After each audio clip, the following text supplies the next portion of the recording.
Assalamualaikum dan selamat sejahtera murid-murid. So dalam video kali ini cikgu nak kongsikan cara untuk menjawab soalan bahagian A, video ketiga. Okey, so untuk video ketiga ni kita akan teruskan kepada soalan bahagian A. Masih lagi soalan SPM 2019 untuk soalan nombor 3 lah. Okey, kita tengok dekat sini soalan dia. Sekumpulan murid menjalankan aktiviti. Okey, tengok tujuan eksperimen dia. Bila ada perkataan untuk, ini adalah tujuan eksperimen. Untuk menyediakan adunan roti. Okey, dia nak sediakan adunan roti dengan menggunakan resepi berikut. Okey, so ini bawah ni resepi dia lah. Okey, kita tengok yang resepi yang bahasa Melayu. Okey, kita tengok resepi yang bahasa Melayu. Okey, bahan diguna tepung gandum, gula, yeast, air sejuk, mentega. Okey, prosedur dia. Masukkan tepung gandum, gula, mentega dan yeast ke dalam mangkuk adunan. Tambahkan air sejuk dan uli adunan sehingga menjadi dough. Okey, lepas tu dough ni dibahagi kepada dough A dan dough B. Okey, sama saiz sama saiz. So maksudnya pemboleh ubah yang dimalarkan adalah saiz dough. Okey, saiz dia sama. Okey. Ni bahan-bahan ni guna sama tau. Dua-dua ada yeast. Dua-dua ada yeast dough A dengan dough B ni sebab adunan sama cuma dibahagi kepada dua, maksudnya dough A ada yeast, dough B pun ada yeast. Tapi apa yang tak sama? Yang tak sama adalah dekat nombor 4. Letakkan dough A di atas meja dan dough B dalam peti sejuk. Okey, nampak tak? Satu di atas meja maksudnya suhu bilik.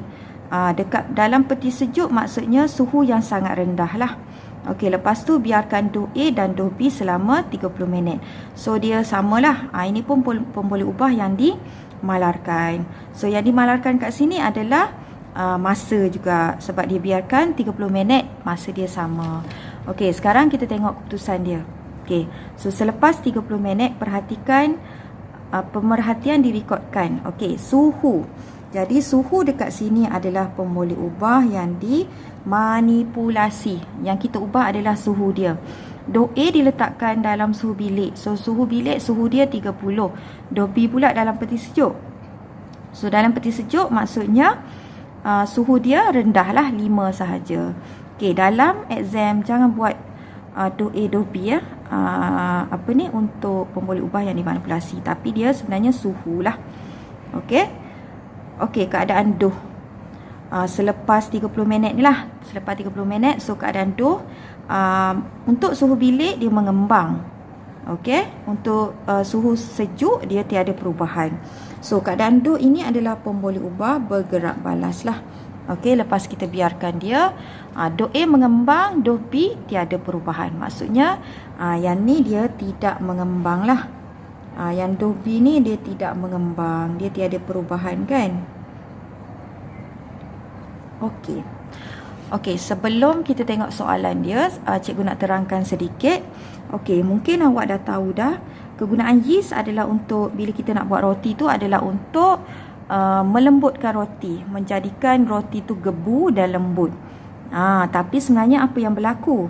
Sebenarnya bila yeast tu dia bergabung ataupun dengan kehadiran gula dengan tepung gandum ni, yang ini glukosa, tepung gandum glukosa, gula pun glukosa, yeast akan menjalankan proses penapaian. So proses penapaian ni akan menghasilkan gas karbon dioksida. Okey, kenapa dough tu mengembang? Sebab gas karbon dioksida tadi akan terperangkap dalam dough. Itu yang menyebabkan dough tu mengembang. Okey, bila kamu makan roti kan, kamu boleh nampak yang roti tu ada lubang-lubang kecil kat dalam tu kan. Ada macam lubang-lubang udara kat dalam tu. Itu sebenarnya adalah gas karbon dioksida lah yang dalam tu. Okey. Okey. So kita tengok soalan dia lah. Soalan dia nak apa? Okey ni soalan dia. Okey, apakah faktor yang diubah? Diubah maksudnya pemboleh ubah yang dimanipulasi. Okey, yang dimanipulasi. Jadi dekat sini yang dimanipulasi adalah suhu. Okey. Nyatakan satu inferen daripada eksperimen ini. Okey. cikgu selalu ajar murid cikgu, okay, sebab dia nak satu inferen, jadi dia sebenarnya ada banyak pemerhatian dan banyak inferen dalam satu-satu eksperimen. Jadi untuk menunjukkan inferen tu yang mana satu, kena tulis pemerhatian dulu. Jadi dekat sini kita akan tulis pemerhatian kerana sebab. Okey, so pemerhatian ni adalah pemboleh ubah bergerak balas yang kita nampak. So, apa yang kita nampak dekat dalam eksperimen ni? Okay, kita tengok balik kat sini. Okay. So, apa yang kita nampak adalah kita nampak doh tu mengembang. Ataupun kita nampak doh tu tiada perubahan atau tidak mengembang. So, ini adalah pemerhatian dia lah. Okay, ini adalah pemerhatian. Okey, sama ada doh mengembang atau doh tidak mengembang, itu adalah apa yang kita nampak. So, apa yang kita nampak kita panggil sebagai pemerhatian. Kenapa? Sebab kepada pemerhatian itu adalah inferen. Okey, biasanya inferen ni kita akan ambil pemboleh ubah bergerak balas juga, tapi yang kita tidak nampak. So, maksudnya kenapa doh mengembang tu, apa yang berlaku dekat situ sebenarnya kan? So, yang pertama sekali tadi saya dah bagi tahu kan, bila yeast bertindak balas dengan gula ataupun yeast akan hasilkan enzim tu, dia akan bertindak balas dengan gula dan juga gandum tadi ataupun glukosa untuk hasilkan proses penapaian. Okey, jadi pemerhatian kita boleh ambil doh mengembang atau doh tidak mengembang, sebab dia adakah penapaian tu berlaku atau tidak berlaku. Ataupun tadi cikgu dah terangkan juga, okey, bila proses penapaian tu dia akan hasilkan apa?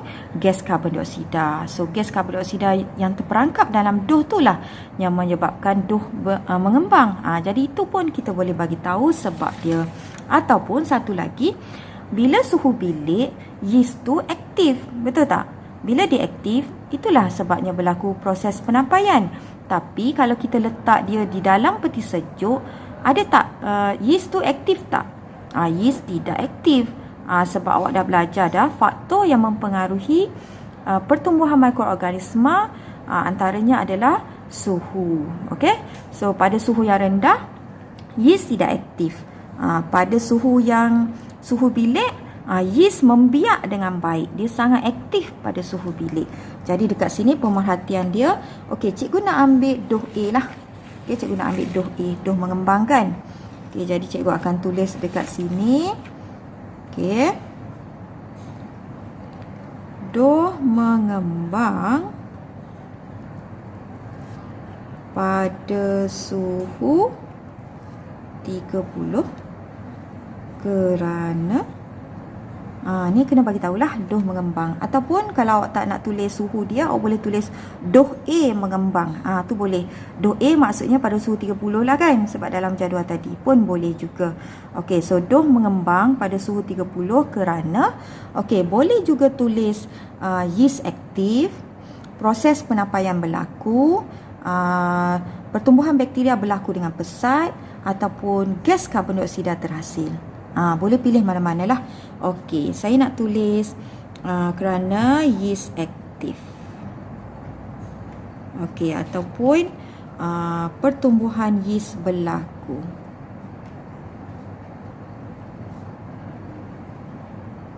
Yeast berlaku dengan pesat.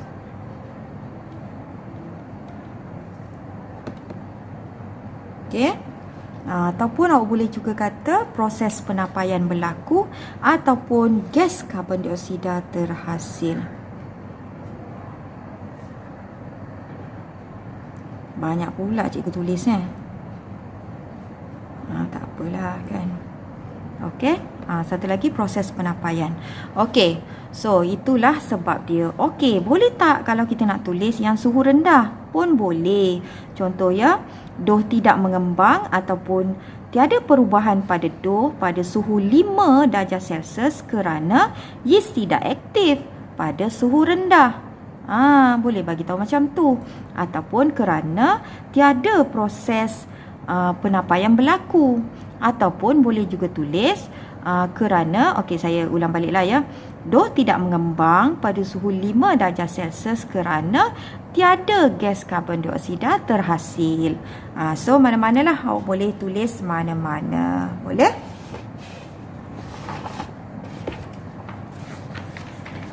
Okey, sekarang kita nak tengok soalan C. Okey, soalan C. Okey, predict ramalkan. Dekat soalan mesti adalah soalan ramalan.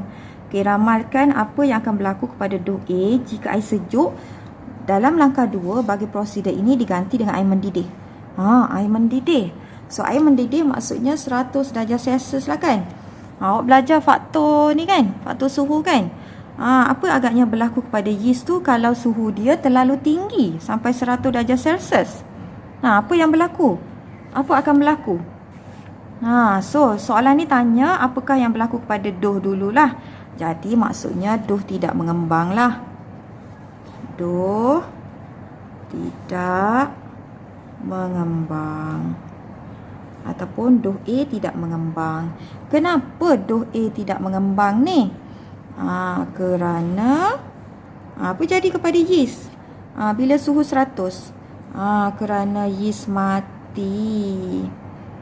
Bila dia dah mati, dia tak berlakulah proses penapaian. Okey, jadi doh tu tidak mengembang lah. Okey, so itulah sebab dia. Okey, kalau nak tambah lagi boleh juga. Yeast mati disebabkan oleh air mendidih. Kalau awak tulis sampai yeast mati pun dah tak ada masalah dah. Okey, tapi kita bagi jawapan yang panjang sikit. Okey, berdasarkan eksperimen ini nyatakan definisi secara operasi bagi yeast. Okey. Definisi operasi bagi yeast ni selalu saya ajar pelajar definisi secara operasi ya, DSO. Okey, saya akan masukkan istilah. Istilah ni maksudnya kat sini. Bila soalan kata nyatakan definisi secara operasi bagi, lepas perkataan bagi ni, ini ialah istilah yang kita akan gunakan. Okey, adalah. Okey, kita akan selalunya kita bagi pilihan bahan atau proses. Ini cara cikgu ajar pelajar cikgu lah. Okey, selain daripada bahan atau proses, contoh ya, kalau soalan tu melibatkan daya. Jadi adalah daya lah, contoh ya. Contoh kalau daya tu daya tujah ke atas. So istilah dia daya tujah ke atas kan. Daya tujah ke atas adalah daya. Okey. Kalau contoh warna. Warna prima, warna sekunder. Jadi warna sekunder adalah warna. Okey, ataupun prinsip. Prinsip Archimedes. Okey, jadi prinsip Archimedes adalah prinsip. Selalunya yang macam tu kita akan pilih yang itulah. Kalau daya-daya, kalau prinsip-prinsip, kalau warna-warna lah. Tapi kebanyakan yang lain kita pilih bahan atau proses. Soalan jawapan diterima lah. Okey, sini cikgu tambah yang menyebabkan. Okey, kita akan masukkan pemerhatian. Okey, sesetengah definisi secara operasi kita kena tambahkan situasi atau tempat kita jalankan eksperimen tu lah. Okey, nanti cikgu akan tunjukkan apa maksud dia dekat dalam soalan ni. Memang kita kena guna yang tu. Okey, so yeast istilah dia adalah yeast. Jadi awak akan tulis yeast dekat sini. So yeast adalah yeast apa? Nampak tak kat sini? Yeast, bahan-bahan. Jadi yeast adalah apa? Yeast adalah bahan. Okey, bahan yang menyebabkan. Okey. Pemerhatian dia apa tadi? Okey. Awak sebenarnya kalau awak tengok dekat sini ada dua pemerhatian kan? Nampak tak ni?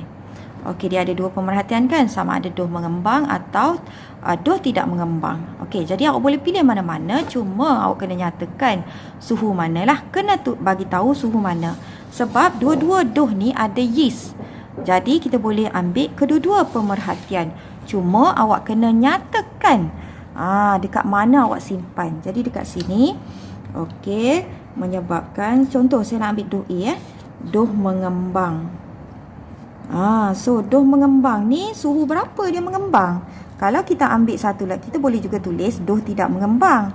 Kena bagi tahulah doh kalau tidak mengembang pada suhu mana. Kalau doh mengembang pada suhu mana. Kalau awak tulis doh mengembang je, tak diterima. Jawapan tidak diterima sebab dua-dua ada yeast. Doh tadi dua-dua ada yeast. Jadi tapi pemerhatian dia lain-lain kan. Satu mengembang, satu tidak mengembang. Jadi kalau doh mengembang ni pada suhu 30.